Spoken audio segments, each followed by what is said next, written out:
Simula noong bata pa ako, palaging may kakaibang panaginip na bumabagabag sa akin. Hindi ito tulad ng karaniwang panaginip na kalimutan mo pagkagising. Ito'y malinaw, parang pelikula sa aking isip. Mabango ang hangin, malutong ang tunog ng mga dahong nilalakad, at ang init ng araw ay damang-dama sa aking balat. Ngunit sa halip na magbigay ng ginhawa, ang panaginip ay puno ng takot at lungkot, na para bang ako'y nasa isang kwento ng ibang tao, isang buhay na hindi akin. Sa panaginip, ako'y palaging nasa isang lumang bayan na tila hindi ko kilala. Ang mga bahay ay gawa sa kahoy at bato, at ang mga tao'y nakasuot ng makalumang damit. Sa simula, iniisip kong baka ito'y dulot lang ng sobrang panonood ng mga lumang pelikula. Ngunit ang detalyeng taglay nito ay nakapanghihilakbot. Alam ko ang pangalan ng mga kalsada, ang hagod ng hangin sa bawat sulok, at pati ang amoy ng isang bakery na nagbebenta ng tinapay tuwing umaga. Nararamdaman ko ang lahat sa paraang hindi ko maipaliwanag. Ang pinakamalala ay ang madalas na pagtatapos ng panaginip, apoy. Sa bawat gabi, palaging nauuwi ang panaginip sa isang matinding sunog. Ang liwanag ng apoy ay nakakabulag at ang init ay parang umuusok sa aking balat. Sa panaginip, palagi akong nakatayo sa gitna ng nasusunog na gusali. May mga sigaw sa paligid, ngunit hindi ko sila nakikita. Nararamdaman ko lang ang kirot, ang pagkalunod sa usok, at ang unti-unting pagkawala ng aking lakas. Lagi akong nagigising, bago pa tuluyang maglaho ang lahat, nanginginig, pawis na pawis, at hinahabol ang aking hininga. Lumipas ang mga taon, sinikap kong kalimutan ito. Sabi ng nanay ko, baka stress lang o dala ng sobrang kape bago matulog. Ngunit isang araw, may nangyari na nagbago sa lahat. Nakatanggap ako ng paanyaya mula sa isang kaibigan para pumunta sa isang lumang museo sa bayan. Naisip kong maganda ang ideya, makapaglalakad-lakad, makalilimot. Hindi ko inaasahan na ang araw na yon ang magbubukas ng pinto sa isang bagay na hindi ko inaakalang totoo. Pagpasok ko sa museo, may kakaibang pakiramdam agad akong naramdaman. Parang may kilabot na gumapang sa aking mga braso. Ang mga lumang bagay na nakadisplay, mga tinahing damit, lumang laruan, at mga larawan ay parang pamilyar. Pero imposible dahil hindi ko pa naman nakita ang mga ito dati. Habang naglalakad, napansin ko ang isang kwarto na may maliit na plakeng nakasulat, "Ang sunog ng 1945. Walang ano-ano'y bumilis ang tibok ng puso ko at ang pawis sa aking likod ay biglang dumaloy. Sa loob ng kwarto ay may malaking larawan ng isang nasunog na gusali. Ang mga pader ay itim na itim at ang bubong ay nagkalasog-lasog na. May mga lumang dokumento at kwento tungkol sa nangyari noong panahong iyon. Ayon sa nakasulat, ang gusali ay isang boarding house para sa mga kababaihan at karamihan sa mga nakatira roon ay nasawi sa sunog. Sa isang sulok ng kwarto ay may larawan ng mga babaeng nanirahan doon, nakalista ang kanilang mga pangalan. Ang aking mga mata ay dumapo sa isang litrato, isang babae na may mahabang buhok, suot ang isang simpleng damit na may bulaklak na disenyo. May kakaibang dating ang kanyang ngiti, malungkot ngunit maganda. Hindi ko alam kung bakit, pero parang may bumulong sa akin. Kilala ko siya. Hindi ko alam kung paano, pero sigurado ako. Sa ilalim ng kanyang larawan, nakasulat ang pangalan, Amelia Cruz, 23 taong gulang, nasawi sa sunog. Biglang bumalik ang lahat. Ang panaginip, ang amoy ng usok, ang init ng apoy, ang kirot. Lahat ng ito'y bumaha sa aking isip. Alam ko na kung bakit pamilyar ang lahat. Ang bayan sa aking panaginip, ang nasusunog na gusali, ang mga sigaw. Ako si Amelia. Hindi ko alam kung paano o bakit, pero alam kong ako ang babaeng iyon.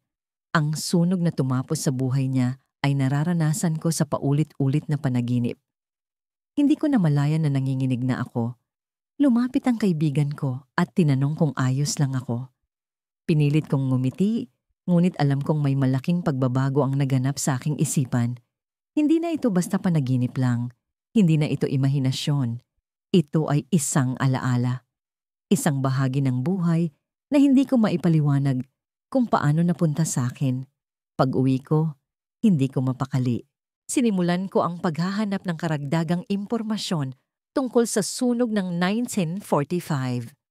Ang mga litrato, ang mga kwento, ang bawat detalye ay tumutugma sa mga nakikita ko sa panaginip. Ang boarding house ay matatagpuan sa isang lumang bayan sa probinsya na ngayon ay halos wala na kundi mga guho. Ang kwento ni Amelia ay isa sa mga hindi gaanong nabigyan ng pansin. Isa lamang siya sa maraming biktima ng trahedya. Ngunit may isang bagay na nagpanginig sa akin ng husto.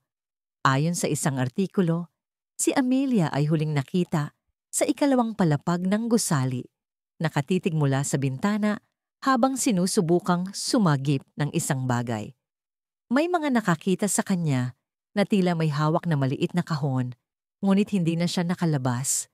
Ang kahon na yun ay hindi kailanman natagpuan matapos ang sunog.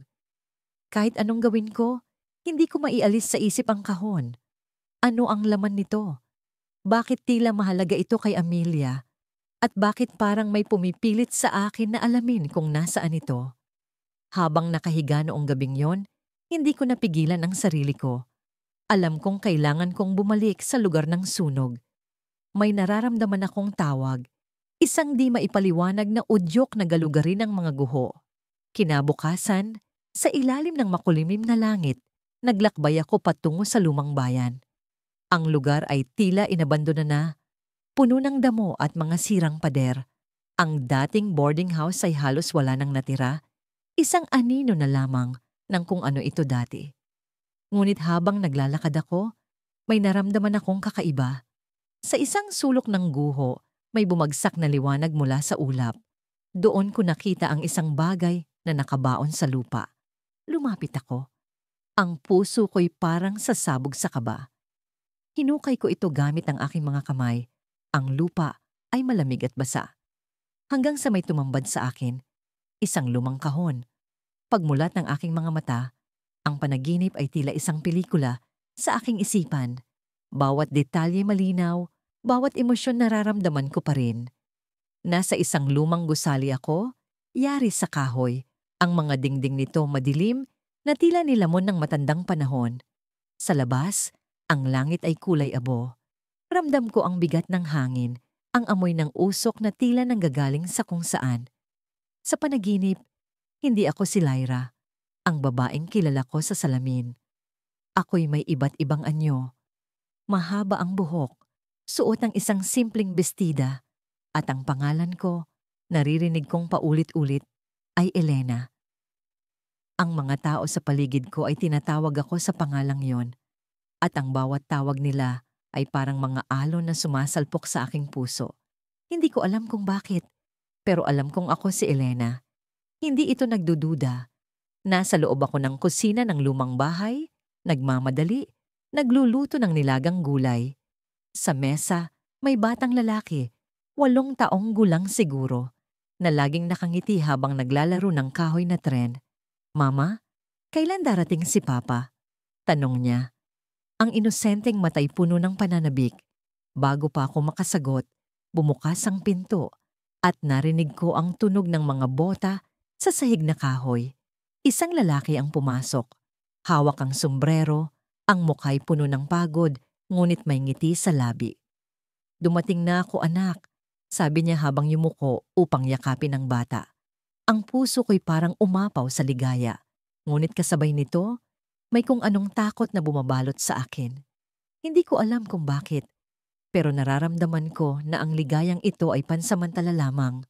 Bigla akong naputol sa panaginip nang mag-ring ang alarm clock sa tabi ng kama ko.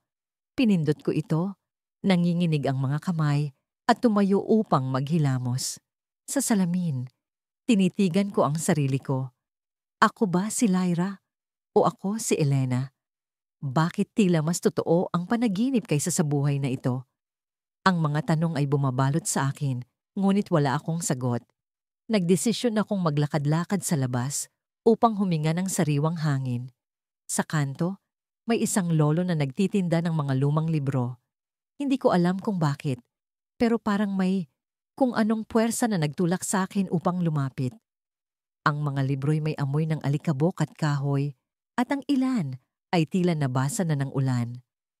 Habang iniisa-isa ko ang mga nakasalansan, may isang libro na tumawag sa akin.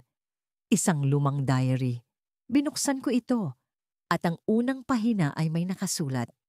Pag-aari ni Elena Morales, 1944. Bigla akong napahinto. Hindi ko alam kung bakit, pero parang kilala ko ang pangalan na yon. Ang mga mata ko'y mabilis na inikot ang mga pahina. Ang unang mga salita'y pamilyar. Tungkol ito sa isang babae na nagmamahal sa kanyang pamilya, ngunit nasa gitna ng digmaan. Sa gitna ng diary, may mga kwento tungkol sa takot niya sa mga sundalo, sa mga bomba, at sa sunog na unti-unting sumisira sa mga bahay sa kanilang lugar. Habang binabasa ko, nararamdaman ko ang bigat ng emosyon. Parang ako ang nagsulat ng mga salitang yon. Ang bawat kwento ay tumatagos sa akin, at ang bawat alaala ay tila bumabalik. Ang huling pahina ay may nakasulat na, "Kung ito ang huling araw ko, sana maalala mo ako bilang isang ina. Hindi ko kayang iwanan ng anak ko, pero alam kong darating ang oras." Pinikit ko ang mga mata at bumalik ang panaginip. Nasa loob ako ng lumang bahay, pero hindi na payapa ang paligid. Ang langit ay nag-aapoy, ang usok ay pumupuno sa bawat sulok ng bahay. Ang bata ay umiiyak sa tabi ko, habang ang lalaki ay pilit kaming inaakay palabas. Naririnig ko ang sigaw ng mga tao, ang tunog ng mga baril, at ang pagkalansing ng mga sirang binta. Nang gabing iyon, hindi ako makatulog. Paulit-ulit na bumabalik sa isip ko ang imahe ng lumang bahay sa panaginip ko.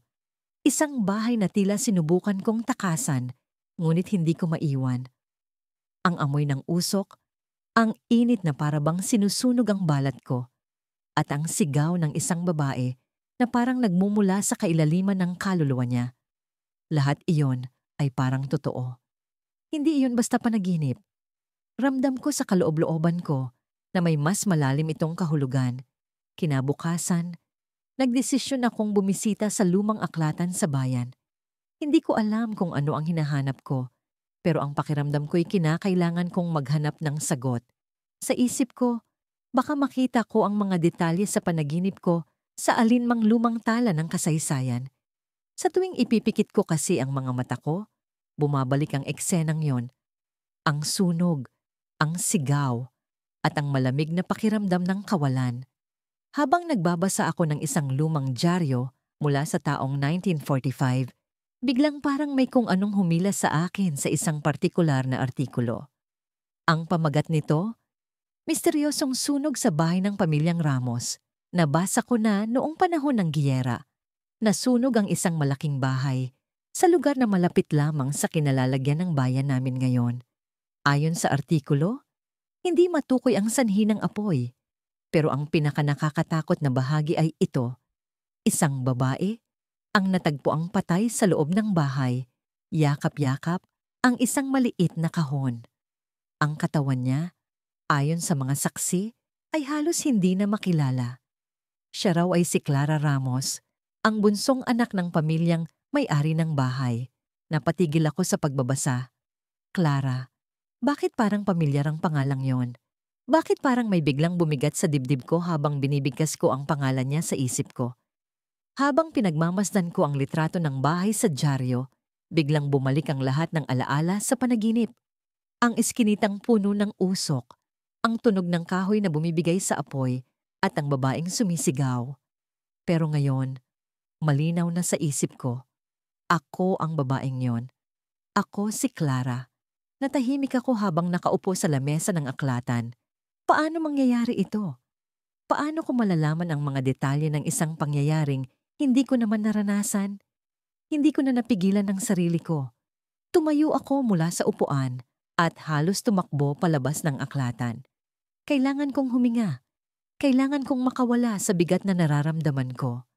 Sa labas, nakita ko ang isang matandang lalaki na nagtitinda ng taho.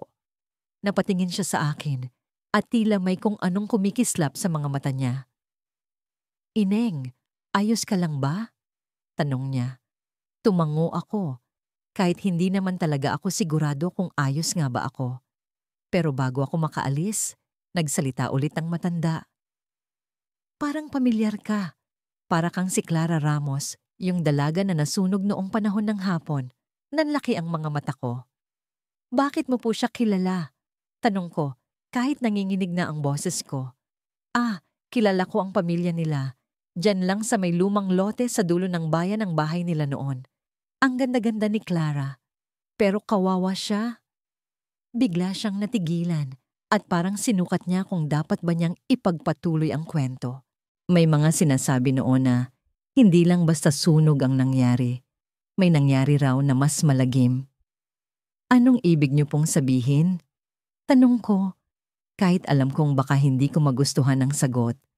Lumapit siya sa akin at bumulong. May nakakita raw sa kanya noong gabing yon. Hindi raw siya basta nasunog. Parang may nagkulong sa kanya sa bahay. Pero walang makapagsabi kung sino o bakit. Nangalog ang mga tuhod ko at halos hindi ko na marinig ang sumunod niyang sinabi. Hanggang ngayon, sinasabi nilang hindi matahimik ang kaluluwa niya. Marami na ang nakakakita ng anino ng babae sa lugar kung saan nakatayo ang bahay nila dati. Umalis ako nang hindi na nagpaalam. Hindi ko alam kung saan ako pupunta. Pero bago pa man magtakip silim, nasa harap na ako ng lumang lote na binanggit ng matanda. Ang lugar na yon, na ngayon ay tinubuan na ng mga damo at puno, ay parang may sariling enerhiya. Nararamdaman ko ang kilabot na gumagapang sa balat ko. Kahit walang hangin, pumasok ako sa loob ng bakuran. Wala na ang bahay, pero sa isip ko, nakikita ko pa rin ang estruktura nito. Parang nasa panaginip ako ulit. Naramdaman ko ang init ng apoy, narinig ko ang sigaw ng babaeng yon. Nang sigaw ko, bumibigat ang bawat hakbang ko hanggang sa makarating ako sa gitna ng lote. Tumigil ako at doon nakita ko ang isang maliit na bagay na nakabaon sa lupa. Lumuhod ako at hinukay iyon gamit ang mga kamay ko. Isang kahon. Isang kahon na parang nakita ko na noon. Nang buksan ko ito, may lamang lumang litrato. Litrato ni Clara Ramos na nakasuot ng bestida. May hawak na maliit na kwintas. Sa likod ng litrato, may nakasulat, "Hindi mo ako matatakasan." Napaatras ako. Ang mga salita ay parang nagbabanta. Pero ang nakakatakot ay ang huling piraso ng alaala na bumalik sa isip ko. Hindi lang basta sunog ang pumatay kay Clara.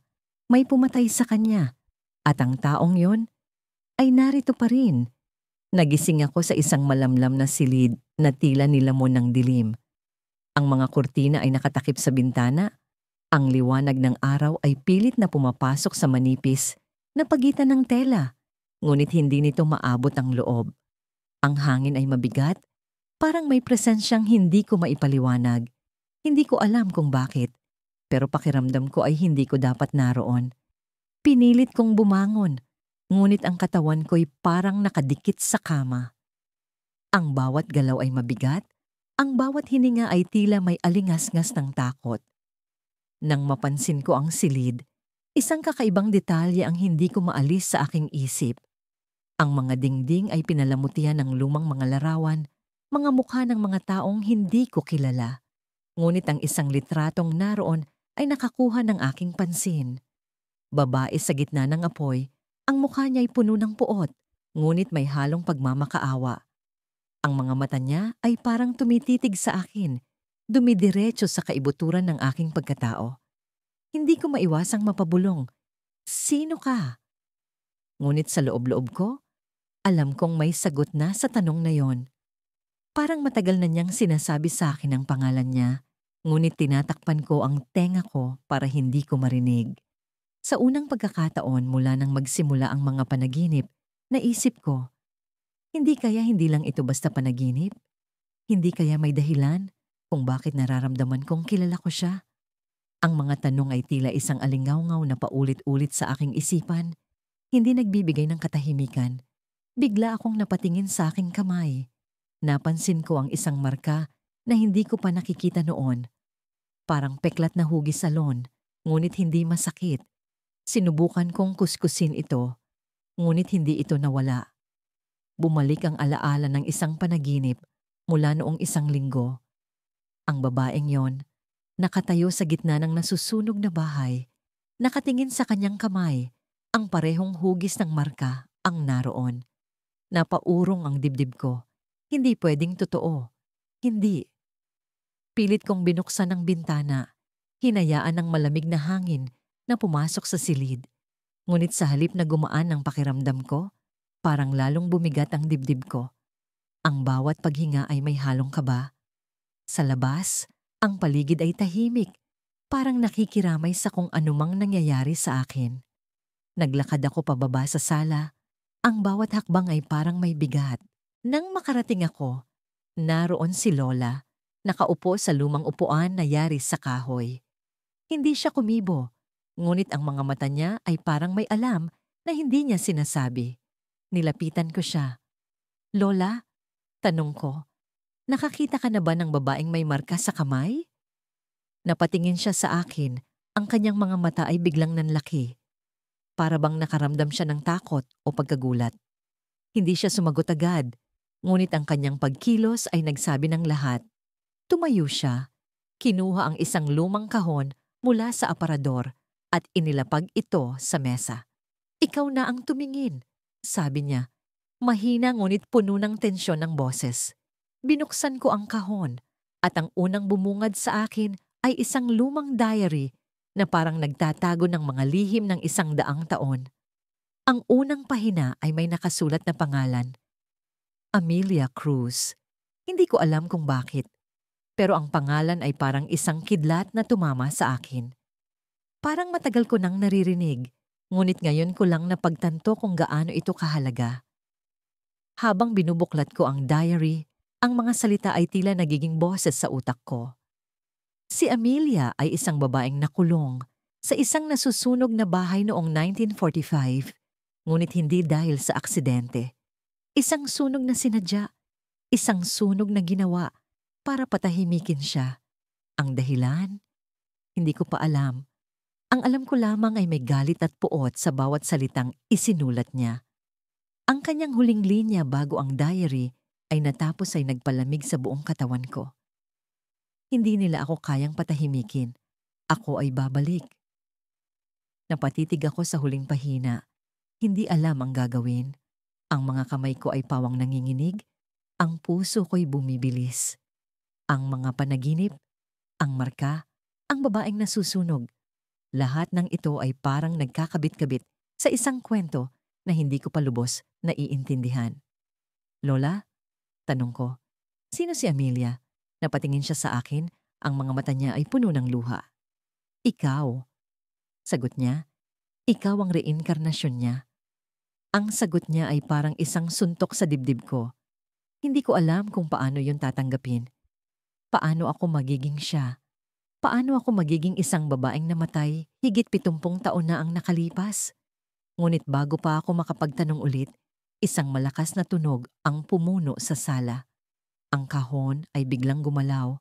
Ang diary ay bumukas sa isang pahina na hindi ko binuklat. Ang mga salitang naroon ay tila sumisigaw sa akin. Ang tinta ay parang sariwa, parang bagong sulat. "Ikaw ang susunod. Mag-ingat ka." Napalunok ako, ang katawan ko ay nanlamig. Sa likod ng isip ko, naroon ang sagot sa tanong na matagal ko nang iniiwasan. Hindi ito panaginip. Hindi ito ilusyon. Ang kwento ni Amelia ay hindi pa tapos at ako ang magiging bahagi ng pagtatapos nito. Sa sulok ng silid, naramdaman kong may presensyang nagmamasid. Hindi ko alam kung sino, ngunit alam kong naroon siya. Ang hangin ay parang may hugis, ang malamlam na liwanag sa paligid ay nagbago. Sa isang iglap, naramdaman kong hindi na ako nag-iisa. At doon ko na lamang, ang sunog na yon noong 1945 ay hindi lang basta trahedya. Ito ay simula ng isang kwento na hindi ko maiiwasan. Pagkagising ko, ramdam ko pa rin ang init sa aking balat. Hindi mula sa kumot o sa sinag ng araw, kundi mula sa apoy. Kahit malamig ang hangin sa silid, tila ba umiikot sa katawan ko ang alaala ng naglalagablab na mga pader. Ang panaginip ko kagabi ay mas malinaw kaysa dati. Sa tuwing nakapikit ako, nakikita ko ang pulang liwanag, naririnig ko ang hiyawan, at naaamoy ang usok. Ngunit mas matindi ang naramdaman kong takot. Takot na hindi sa akin. Takot ng isang babaeng hindi ko kilala. Ngunit pakiramdam ko ay ako. Bumangon ako mula sa kama. Nanginginig ang mga kamay habang hinahanap ang baso ng tubig sa tabi ng lamesa. Ininom ko yun ng mabilis. Parang umaasa na mabubura nito ang init sa aking lalamunan. Pero hindi. Naroon pa rin ang bigat, ang pighati, at ang tanong. Sino siya? At bakit siya nasa akin? Lumabas ako ng bahay nang hindi nag-aalmusal. Sa halip, dumiretso ako sa lumang simbahan sa bayan, kung saan madalas akong pumunta tuwing gusto kong kalmahin ang sarili. Ang simbahan ay luma na, may mga bitak sa dingding at kupas na pintura, ngunit may kakaibang kapayapaan sa loob nito.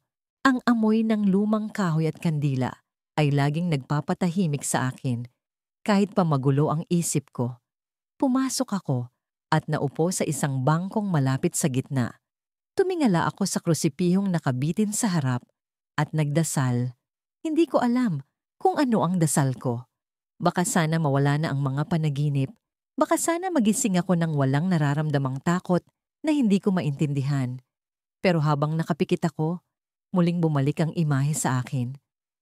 Ang babae, ang apoy, ang pagtakbo niya sa isang makipot na pasilyo, naghahanap ng daan palabas habang bumabagsak ang mga kahoy na bubong.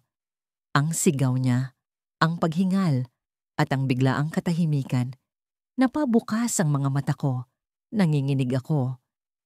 Napansin ko ang isang matandang babae sa kabilang bangko, nakatingin sa akin.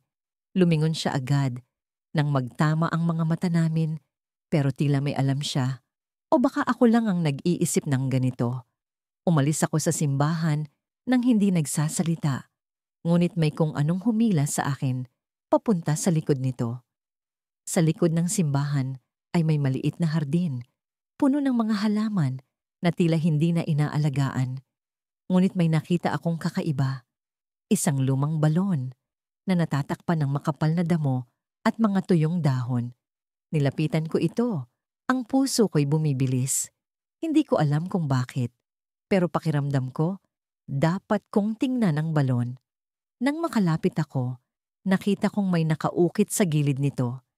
Hindi ko ito agad mabasa dahil natatakpan ng lumot, kaya ginamit ko ang mga daliri ko para linisin ang ukit. Ang mga letra ay unti-unting lumitaw. Maria. Biglang bumalik sa akin ang tanawin, ang panaginip, ang babae. Ang pangalan niya ay Maria. Siya ang babaeng nasunog. Siya ang tumakbo, ang sumigaw, ang humingi ng tulong. At siya ang nararamdaman ko sa bawat panaginip na gumigising sa akin. Napaatras ako, parang may malamig na hangin na dumaan sa paligid. Ang balon ay tila may sariling buhay, isang bagay na humihila sa akin. Ngunit hindi ko kayang sumilip. Ang takot ay mas malakas kaysa sa curiosity ko. Pag-uwi ko, hindi ko maalis sa isip ko ang pangalan. Maria. Sino siya? Nasaan ang lugar na yon sa panaginip ko? Nagsimula akong maghanap sa internet kahit parang baliw ang pakiramdam ko. Maria, nasunog, 1945. Maraming resulta ang lumabas, ngunit isa ang tumama sa akin. Isang artikulo tungkol sa isang sunog sa isang gusali noong panahon ng digmaan, malapit sa lugar kung saan nakatayo ang simbahan. Ang gusali ay ginawang taguan ng mga sibilyan noong nalalapit ang pagtatapos ng digmaan. Ngunit napag-alaman ng mga sundalong kaaway ang kanilang lokasyon at sinunog nila ito. Maraming namatay sa trahedya, kasama na ang isang babaeng nagngangalang Maria. Ayon sa kwento, siya ay isang guro. Ang mga estudyante niya ang una niyang iniligtas, ngunit hindi siya nakalabas nang bumagsak ang bubong. Tila nanigas ang katawan ko habang binabasa ko ang mga detalye. Ang panaginip ko ay hindi basta panaginip. Ang mga imahe, ang damdamin, ang init ng apoy, lahat ng iyon ay tunay. Ngunit bakit ko nararanasan ito? Bakit sa akin dumaan ang mga alaala niya? Sinubukan kong bumalik sa simbahan kinabukasan, dala ang mga tanong na bumabagabag sa akin. Ngunit bago pa man ako makarating, may tumawag sa akin mula sa likuran. Isang lalaking hindi ko kilala, matangkad, maputla, at may hawak na lumang aklat. Lumapit siya sa akin. Ang mga mata niya'y puno ng tanong, ngunit may kakaibang ningning. "Ikaw ba si Maria?" Tanong niya. Mababa ang boses. Halos mabitiwan ko ang dala kong bag. Hindi ko alam kung ano ang isasagot. Hindi ko siya kilala. Hindi ko alam kung bakit niya alam ang pangalan na yon. Ngunit bago pa man ako makapagsalita, may inabot siya sa akin. Isang piraso ng papel mula sa aklat na hawak niya. May nakasulat na pangalan doon, Maria. At sa ilalim nito, ang petsa, Oktubre 24, 1945. Ang tanong niya ay nag-iba. "Alam mo ba kung bakit narito ka ngayon?" Pagmulat ng aking mga mata, ang unang tanaw ko ay ang kulay abo ng langit at ang mabigat na usok na tila kumukulong ulap sa ibabaw. Hindi ko alam kung bakit, pero ang pakiramdam ko'y parang naroon ako. Sa gitna ng kaguluhan noong 1945, hindi ito isang panaginip na tulad ng dati. Hindi ito malabo, hindi ito pira-piraso. Ang bawat detalye, ang bawat tunog, ang bawat hapdi ng hangin sa balat ko ay parang tunay. Ang init ng lupa sa ilalim ng mga paa ko, ang amoy ng nasusunog na kahoy at tela, ang sigaw ng mga tao, lahat ay tumatagos sa akin. Nasa isang makitid na eskinita ako. Ang mga dingding ng mga bahay dito'y itim na dahil sa apoy, at ang mga bubong ay unti-unting bumabagsak. Ang bawat hakbang ko'y parang may tumutusok sa aking talampakan. Mga bubog, piraso ng bakal, o basag na kahoy. Hindi ko alam kung saan ako pupunta, pero ramdam ko ang takot na nag-uudyok sa akin na magpatuloy. Hindi ko maintindihan kung bakit, pero parang alam ko na ang lugar na ito, kahit kailanman, ay hindi pa ako nakakapunta rito sa tunay na buhay. Naririnig ko ang boses ng isang babae, umiiyak, tumatawag ng tulong. Napatingin ako sa likuran at doon ko nakita ang isang babaeng nakadapa sa lupa. Hawak ang kanyang tiyan na dumudugo. Ang kanyang mukha ay pamilyar, pero hindi ko maalala kung saan ko siya nakita. Gusto kong tumakbo papunta sa kanya, pero may bahagi sa akin na natatakot, na parang may sinasabi sa akin na huwag. Ngunit hindi ko napigilan ang sarili ko. Lumapit ako sa kanya. "Mag-ingat ka," anya. Mahina ang kanyang boses. Halos hindi ko marinig sa ingay ng paligid. Hindi ko alam kung para saan ang babala niya, pero naramdaman ko ang bigat ng bawat salitang binitiwan niya. Pilit niyang iniabot sa akin ang isang kwintas na tila pilak. Napakaganda, ngunit may mga bahagi na natunaw na sa init. "Kunin mo ito. Kailangan mong malaman." Hindi niya natapos ang sasabihin. Ang kanyang mata'y tumirik at ang kanyang kamay ay bumagsak sa lupa. Nang hawakan ko ang kwintas, bigla kong naramdaman ang matinding sakit sa aking ulo. Para bang may nagpuwersang buksan ang isang bahagi ng isip ko na matagal nang nakasarado. Muli, narinig ko ang tunog ng mga bomba, ang sigawan ng mga tao, ang pagkalansing ng mga sirang bubong na gumuguho. Pero higit pa roon, naramdaman ko ang isang bagay na hindi ko maipaliwanag. Isang pagkakakilanlan. Parang alam ko na kung sino ang babaeng iyon. Parang ako iyon. Kinilabutan ako sa ideya. Ipinilig ko ang ulo ko, pilit na tinatanggal ang mga iniisip na yon, pero hindi ko maalis ang pakiramdam.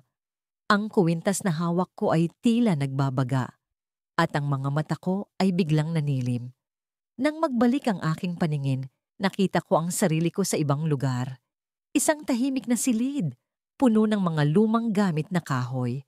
Ang bintana ay bukas at ang malamig na hangin ay pumapasok. Pero sa ilalim ng lahat ng iyon ay naroon pa rin ang amoy ng usok. Napatingin ako sa salamin sa dingding at hindi ko nakita ang sarili kong mukha. Ang nasa harapan ko ay ang babaeng kanina lamang ay patay na. Ang kanyang mga mata ay nakatingin sa akin, puno ng luha at galit. "Bakit mo kinuha ang buhay ko?" bulong niya, pero ang tunog ng kanyang boses ay tila sumisigaw sa loob ng aking utak. Hindi ko alam kung ano ang ibig niyang sabihin. Pinilit kong hawakan ang aking muka, pero ang kamay ko'y hindi gumagalaw. Ang pakiramdam ko'y parang nakapako ako sa lugar na yon. Walang kontrol sa sarili kong katawan. Hindi ko maintindihan. Sigaw ko, kahit wala akong kasiguruhan kung may makakarinig sa akin. Ang kanyang nang sa gabing yon, naramdaman kong may kakaibang bigat sa hangin, parang may nakikisabay sa bawat paghinga ko. Sa kabila ng lamig ng silid, ang pawis ko'y tumutulo. Nakahiga ako, nakatingin sa dilim ng kisame. Ngunit tila may mga mata sa likod ng ulo ko na tumatago sa bawat anino sa paligid.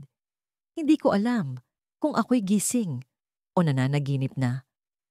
Hanggang sa pumikit ako, at sa sandaling iyon, naramdaman ko ang hatak ng isang mundo na hindi ko ginusto. Bigla akong nakatayo sa gitna ng isang makitid na kalsadang dinadaanan ng mga sundalo. Ang mga hakbang nila'y mabigat. Ang mga sapatos nilang dibot ay parang martilyong pumupukpok sa lupa. Ang hangin ay puno ng usok, may amoy na parang sunog na kahoy, ngunit mas masakit sa ilong, parang may halong laman. Naramdaman ko ang apoy sa paligid, ngunit hindi ko alam kung saan ito nanggagaling. Ang mga gusaling kahoy ay naglalagablab. Ang init ay parang humahaplos sa balat ko, ngunit hindi ito maaliwalas. Ito'y nakakapaso, nakakatakot. Hindi ko alam kung paano, ngunit alam kong nasa Japan ako. Taong 1945. Ang lungsod ay nasusunog. Ang mga tao'y nagtatakbuhan, sumisigaw, umiiyak. Sa likod ng mga sundalo, may mga sibilyan na nakaluhod. Ang mukha nila ay puno ng luha at abo. Ang ilan ay may sugat na pulang-pula. Parang nagbabaga pa. Gusto kong tumakbo, gusto kong tumulong, ngunit hindi ko magalaw ang mga paa ko. Parang nakatali ako sa lupa, isang saksi sa kalupitan ng digmaan. May isang batang babae na tumatakbo papalapit sa akin. Ang damit niya'y punit-punit, ang buhok niya'y madumi at magulo. Hindi ko maintindihan kung bakit, pero para bang kilala ko siya. Ang mga mata niya'y puno ng takot, ng desperasyon. Hinawakan niya ang kamay ko. Sobrang higpit na parang ayaw niya akong bitawan. "Tulong!" sigaw niya, ngunit hindi ko alam kung paano. Hindi ko alam kung ano ang gagawin ko. Ang boses niya'y nag-echo sa utak ko, paulit-ulit, hanggang sa pakiramdam ko'y mabibingi na ako. Sumabog ang isang bomba. Ang lupa'y umalog, ang hangin ay parang humampas sa mukha ko. Ang batang babae ay nawala sa harap ko, ngunit naramdaman ko ang init ng katawan niya. Ang init na hindi dahil buhay siya, kundi dahil nasusunog siya. Ang sigaw niya ay naging bahagi ng hangin, ng usok, ng apoy. Napaluhod ako, nanginginig, umiiyak, ngunit walang luha ang lumalabas. Hanggang sa naramdaman kong may humawak sa balikat ko. Akala ko'y isa pang bata, isa pang tao sa gitna ng trahedya. Ngunit nang lumingon ako, ang mukha ko'y halos wala ng dugo sa takot. Isang babae. Ang balat niya'y sunog, sa kabila ng pagod. Hindi ko magawang pumikit. Ang tunog ng ulan sa labas ay parang musika na ginagawang mas matingkad ang mga alaala sa aking isipan. Nitong mga nakaraang linggo, sunod-sunod ang panaginip ko, mga imahe ng isang buhay na hindi akin. Isang babaeng may mahabang buhok, nakasuot ng bestidang lumang-luma na umiikot sa isang maliit na kusina habang nagluluto. Ang boses niya, ang mga tawanan, ang amoy ng nasusunog na kahoy sa lumang kalan, lahat iyon ay parang naririnig at nararamdaman ko. Pero hindi ako yon. Alam kong hindi. Gabi-gabi, naroon siya. Sa panaginip, nararamdaman ko ang bawat galaw niya. Ang paghaplos niya sa kurtina habang sinasara ito. Ang pag-aayos niya ng mga bulaklak sa paso sa tabi ng bintana. Ang pagyakap niya sa isang lalaking walang mukha sa aking alaala. Pero ang pinakamatindi, ang huling eksena, ang apoy. Ang impyerno ng apoy na tila lumalamon sa lahat. Ang init na parang umaabot sa akin kahit nasa panaginip lang ako. Ang sigaw na yon. Hindi ko makalimutan.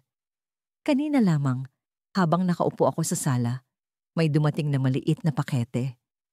Walang pangalan ng nagpadala, tanging address ko lamang ang nakasulat. Binuksan ko ito nang may pag-aalinlangan at nakita ko ang isang lumang litrato. Ang babae sa litrato ay siya. Ang babaeng nasa panaginip ko. Nakangiti siya habang nakatayo sa harap ng bahay na gawa sa kahoy. Sa likuran niya, may lalaki. Hindi ko makita ng malinaw ang mukha ng lalaki, pero may kakaiba sa kanya. Ang litrato ay may sulat sa likod. Maria, 1945. Maria, hindi ko alam kung bakit, pero parang may kung anong pamilyar sa pangalang yon. Hindi ko mapigilang hawakan ang litrato ng mas matagal. Parang may magnetong humihila sa akin dito. Ang paghawak ko sa papel ay tila bumabalik ang init ng apoy sa aking mga palad. Ang alingas-ngas ng nasusunog na kahoy sa aking mga tainga. Napansin kong nanginginig ako. Ang pawis sa noo ko ay malamig. Kahit ang pakiramdam ko'y parang nasa gitna ako ng nag-aapoy na silid. Dahil hindi ako mapakali, nagdesisyon akong tumawag kay Lola Cora, ang matandang kapitbahay namin na mahilig magkwento ng kasaysayan ng lugar. Sinabi ko sa kanya ang tungkol sa litrato at tanong ko kung may alam siya tungkol sa babaeng nasunog noong 1945. Tahimik siya sa kabilang linya ng ilang sandali at narinig ko ang malalim niyang paghinga bago siya magsalita. Maria? Tanong niya. Maria Santiago. Kilala siya ng lahat noong panahon na yon. Maganda siya, matalino. Pero ang buhay niya ay trahedya. Hindi ako nakapagsalita agad. Nang maramdaman niyang hindi ako sumasagot, nagpatuloy siya. Nasunog ang bahay nila. Sinabi ng mga tao na aksidente iyon. Pero may ibang nagsasabing sinadya. May mga kwento na may galit ang asawa niyang si Manuel. Hindi ko alam kung totoo, pero may mga bulong-bulungan. Manuel. Ang pangalan ay parang kidlat sa aking isipan. Ang lalaki sa panaginip ko, siya ang asawa ni Maria. Ang pagyakap niya, ang mga bulong niya kay Maria. At ang apoy, may kinalaman ba siya sa sunog? Naramdaman kong bumilis ang tibok ng puso ko. Ang litrato, ang pangalan, ang boses ni Lola. Lahat iyon ay tila nagsasama-sama sa aking isipan. Pero bago pa ako makapagtanong ulit, sinabi ni Lola Cora ang isang bagay na nagpatigil sa akin. Alam mo ba, may paniniwala ang matatanda rito. Sinasabi nila na ang kaluluwa ni Maria hindi matahimik. Lagi raw siyang bumabalik sa buhay ng iba. Sa mga babae. Ikaw ba? Bakit ka nagtatanong? Hindi ko alam kung ano ang isasagot. Hindi ko masabi sa kanya ang tungkol sa panaginip ko. Hindi ko masabi na nararamdaman ko ang buhay ni Maria sa bawat segundo ng araw ko. Sa halip, nagpasalamat na lang ako at ibinaba ang telepono. Pero ang pakiramdam ko'y parang may bumibigat sa balikat ko. Sa gabing iyon, hindi ko na kinaya. Kinuha ko ang litrato, ang aking cellphone at naghanap ng impormasyon tungkol kay Maria Santiago. Ang mga lumang artikulo sa internet ay kakaunti, pero may isa na nagsabi tungkol sa sunog noong 1945. Nahanap ko ang address ng lumang bahay nila. Hindi ko alam kung bakit, pero naramdaman kong kailangan kong pumunta roon. Kinabukasan, umaga pa lang, ay nasa harap na ako ng address na yon. Ang lugar ay tahimik, pero ang hangin ay tila puno ng tensyon. Ang bahay ay hindi na naroon. Pinalitan na ng isang bagong gusali. Pero ang lupa, ang paligid, may kung anong kakaiba dito. Habang nakatayo ako, naramdaman ko ang bigat sa dibdib ko. Parang may bumabalot sa akin na hindi ko maipaliwanag. Bigla, narinig ko ang boses ng isang babae sa likod ko. Hindi ka na dapat bumalik. Paglingon ko, isang matandang babae ang nakatayo. Ang mukha niya ay parang pamilyar, pero hindi ko alam kung saan ko siya nakita. Nakatitig siya sa akin. Ang mga mata niya ay puno ng lungkot. Bakit po? Tanong ko, nanginginig ang boses ko. Hindi siya sumagot agad. Tumingin siya sa lupa. Pagkatapos ay bumalik ang tingin niya sa akin. Kung sino ka, kung ano ka. Hindi mo na dapat alamin. Ang mga alaala, minsan mas mabuting ilibing na lang. Bago pa ako makapagsalita, lumakad siya palayo. Ang mga paa niya ay tila hindi lumalapat sa lupa. At bago pa siya lumayo, tumingin siya ulit sa akin. Mas malalim ang tingin. Ang huling sinabi niya ay tumagos sa akin. Huwag mong hayaang ang apoy ay muling magising. Nang mawala siya sa paningin ko, napansin ko ang isang bagay. Ang litrato ni Maria na hawak ko kanina. Wala na ito sa aking palad. Pagdilat ko ng aking mga mata, ramdam ko ang bigat ng hangin sa paligid. Nasa loob ako ng isang lumang bahay na pininturahan ng kulay abo, na tila sinadyang itago ang kasaysayan nito. Ang mga pader ay may bitak at ang kisame ay bumabagsak na. Ang sahig ay gawa sa kahoy, ngunit kalawangin ang mga pako at may mga bahagi na tila nadurog na dahil sa katagalan. Nakaupo ako sa isang upuang yari sa kawayan at sa harapan ko ay isang matandang babae na may malalim na mga kulubot sa mukha. Ang kanyang mga mata ay malamlam, ngunit may kung anong aliwalas sa paraan ng pagtitig niya sa akin na parang kilala niya ako. Alam mo ba kung bakit ka naririto? Tanong niya habang nakatingin sa akin ng diretsyo. Ang tinig niya'y malamig, ngunit may halong awa. Hindi ako nakasagot agad. Naramdaman ko na parang may kung anong bumalot sa katawan ko. Isang bigat na hindi ko maipaliwanag. Ang tanong niya ay parang tumagos sa kaluluwa ko. Hindi ko alam. Sagot ko, halos pabulong. Ngunit alam kong kasinungalingan yon. Sa loob-loob ko, may mga sagot na gustong kumawala. Pero natatakot akong sabihin. Naglabas siya ng isang lumang kahon na yari sa kahoy mula sa ilalim ng mesa. Ang kahon ay may mga ukit na hugis bulaklak, ngunit ang pintura nito ay nagsisimula ng maglaho. Binuksan niya ito at unti-unti niyang inilabas ang isang itim na sapatos na pambabae, maliit ang takong, at may mga bakas ng sunog sa gilid. Napatitig ako rito at biglang bumalik ang isang alaala. Isang imahe ng sapatos na yon na nakasuot sa akin. Hindi ko alam kung bakit, pero parang naramdaman ko ang bigat ng sapatos sa aking mga paa. Alam mo ba kung kanino ito? Tanong niya ulit. Ngunit ngayon, mas malalim ang tono ng kanyang boses. Hindi ko na napigilan ang sarili ko. Sa akin, sagot ko ng walang pag-aalinlangan. Hindi ko alam kung saan nanggaling ang sagot na yon, pero sigurado ako. Parang may puwersang nagtulak sa akin para aminin ang hindi ko palubusang naiintindihan. Ngumiti ang matanda. Isang ngiti na puno ng lungkot. Tama ka. Sa'yo ito. Ikaw si Elena. Elena. Ang pangalan ay parang kidlat na tumama sa puso ko. Hindi ko alam kung bakit. Pero naramdaman ko ang kilabot sa buong katawan ko. Biglang bumalik ang mga panaginip ko. Ang imahe ng isang batang babae na tumatakbo sa isang madilim na eskinita. Ang amoy ng usok, ang init ng apoy, ang mga sigaw ng mga tao. Ang pangalan ko ay hindi Elena. Pero bakit parang totoo ang sinasabi niya? Hindi ako si Elena. Pagtanggi ko, kahit ramdam kong ang mga salitang iyon ay walang laman. Hindi siya sumagot. Sa halip, inilabas niya ang isang lumang larawan mula sa kahon.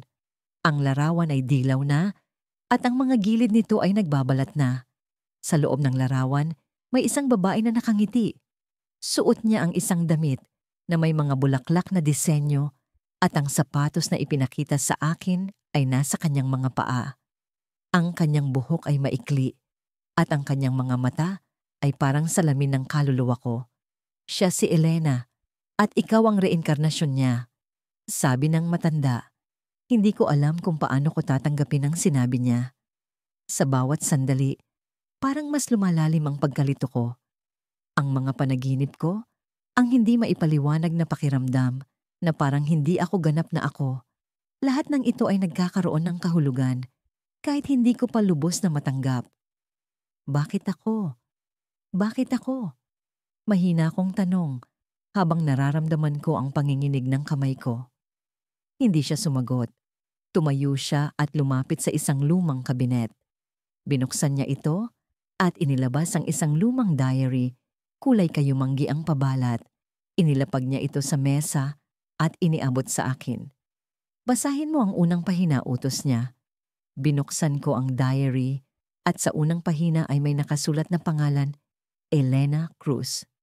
Sa ilalim nito ay nakasulat ang petsa, Disyembre ni 1944.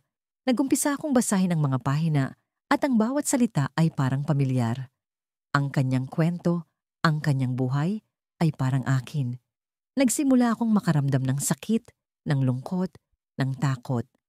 Ang mga kwento ng kanyang mga araw noong giyera, ang kanyang pagkakulong, ang kanyang pagtakas. Lahat ng ito ay parang naramdaman ko rin, kahit hindi ko lubos maipaliwanag kung bakit. Hanggang sa narating ko ang huling pahina. Sa sulok nito, may isang mensahe na nakasulat sa tinta na tila nagmamadali. Kung sino man ang makakabasa ng diary na ito, ikaw ang susunod. Ikaw ang magdadala ng kwento ko. Ikaw ang magpapatuloy ng buhay ko. Biglang bumigat ang paligid.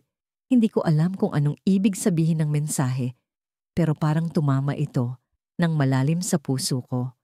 Ang mga kamay ko ay nanginginig habang hawak ang diary. Tumingin ako sa matanda, ngunit hindi siya nagsalita. Nakatingin lang siya sa akin na parang hinihintay ang susunod kong gagawin. Biglang may narinig akong tunog mula sa labas. Isang malakas na kalabog. Tumayo ang matanda at tumingin sa bintana. Ako naman ay napako sa kinauupuan ko. Hawak pa rin ang diary. May kung anong takot ang bumalot sa akin na parang hindi ako ligtas. Dumating na sila, sabi ng matanda. Ang tinig niya'y puno ng tensyon. Tumigil ang puso ko sa narinig ko. Sino? Sino sila? Tanong ko, ngunit hindi na siya sumagot. Sa halip, bumalik siya sa mesa at kinuha ang sapatos na ipinakita niya kanina. Iniabot niya ito sa akin at ang kanyang mga mata ay puno ng babala. Hindi ka na makakatakas, Elena. Ikaw ang dahilan kung bakit sila bumalik. Hindi ko alam kung anong ibig sabihin ng sinabi niya, pero parang biglang sumikip ang paligid.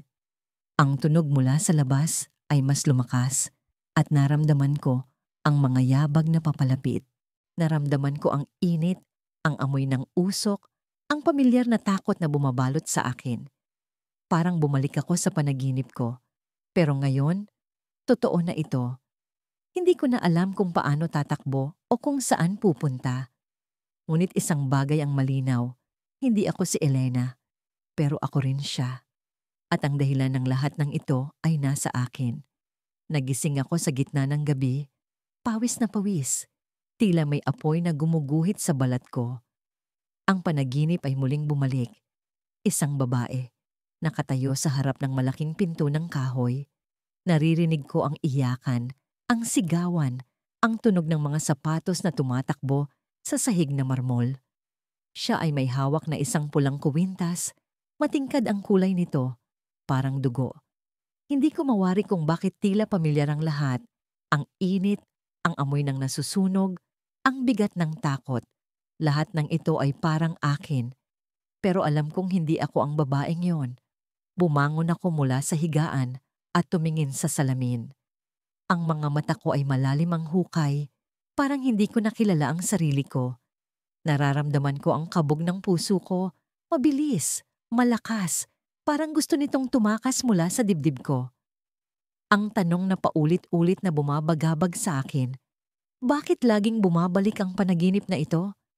Sino ang babaeng yon at bakit nararamdaman kong ako siya? Humakbang ako papunta sa bintana at tumingin sa labas. Tahimik ang gabi, ang liwanag ng buwan ay malamlam. Ngunit sa kabila ng katahimikan, may bumabalot sa akin na hindi maipaliwanag na pangamba. Nakita kong nakatayo sa kalsada si Tita Lydia. Ang tiya kong matagal nang may interes sa mga ganitong misteryosong bagay. Nakaitim siya at parang may hinahanap.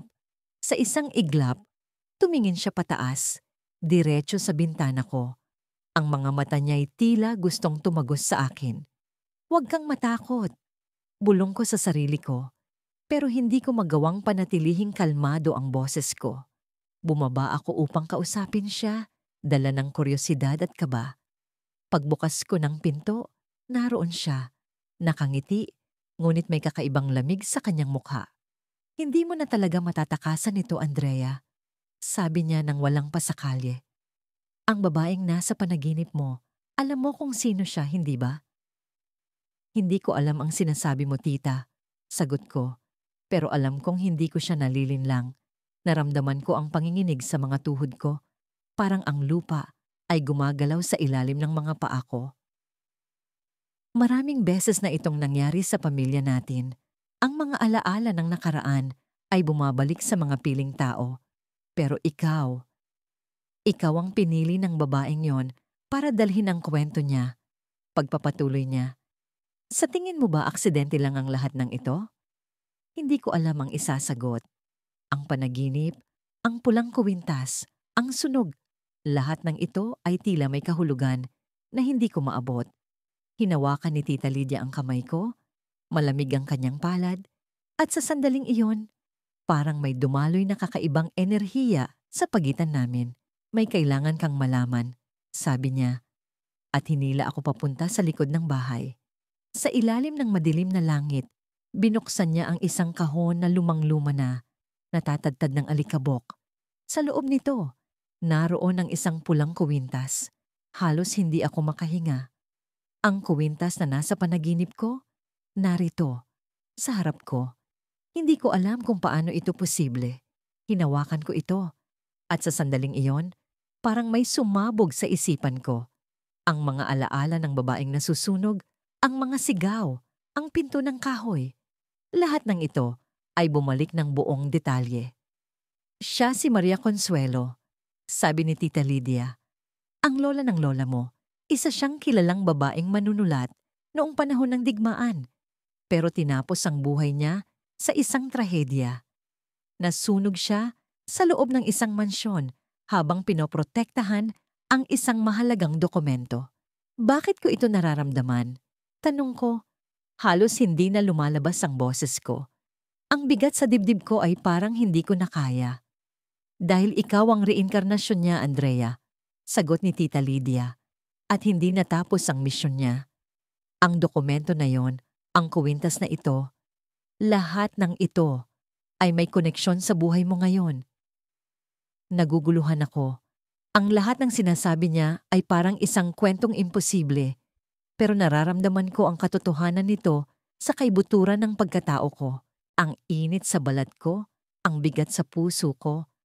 Parang hinahabol ako ng nakaraan. Anong dapat kong gawin? Tanong ko, desperado sa sagot. Ngunit bago pa siya makasagot, narinig namin ang tunog ng isang bagay na nabasag sa loob ng bahay. Tumakbo kami pabalik at nakita namin ang isang anino, isang figura ng lalaki. Nakatayo malapit sa mesa. Nakatingin siya sa amin at sa kamay niya ay hawak ang isang lumang dokumento. Hindi mo ito makukuha, sabi niya, at sa isang iglap, nawala siya. Parang usok na hinipan ng hangin. Ang dokumento ay nawala kasama niya. Nanlambot ang tuhod ko. Ang kaba sa dibdib ko ay parang babagsak ako. Sino ang lalaking yon? Ano ang koneksyon niya sa lahat ng ito? Hindi pa tapos ang laban. Sabi ni Tita Lydia, hawak ang kuwintas sa dibdib niya. Ang dokumento ay mahalaga at ikaw, Andrea, ikaw ang susi para mahanap ito ulit. Tinitigan ko siya, punong-puno ng tanong ang isip ko. Ngunit ang isang bagay ay malinaw. Ang buhay na ito, ang mga panaginip, ang lahat ng nararamdaman ko, may mas malalim na kahulugan kaysa sa naiintindihan ko. At sa sandaling iyon, alam kong hindi na ako makakabalik sa dati kong buhay.